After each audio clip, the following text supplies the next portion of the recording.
I'm Beth Ewings, and about 2.5 years ago, we took on a couple kids that we were going to potentially adopt, and they both had severe past trauma. Jordan was diagnosed with post-traumatic stress disorder. He had reactive attachment disorder. He had oppositional defiant disorder and ADHD. So when we got him, he was having like 3 to 4 raging meltdowns almost every day. He was like 9 years old. And so we started him with IM, and when he first came, he couldn't even do it himself. So we stood behind him and helped him with his hands. And because he'd had so much problems, oppositional defiant mainly. I mean, he's very disrespectful and not going to do what you tell him to do. And so then you told us that it was going to get worse before we saw changes, and we were like, oh, we can't get any worse, but we kept pushing through, and then we would go on a break, and then we would start him up again. And then one day you said you're going to see changes in your child, and they're going to be good, and they were.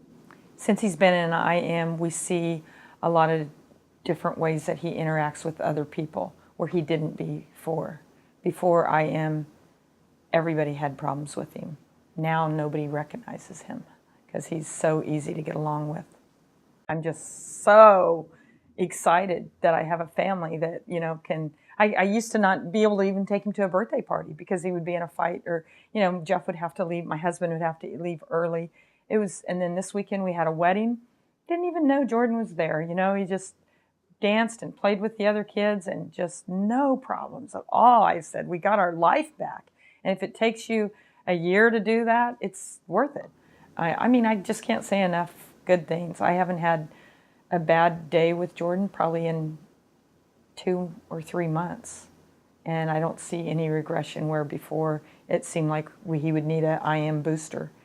And I haven't seen where he needs that right now.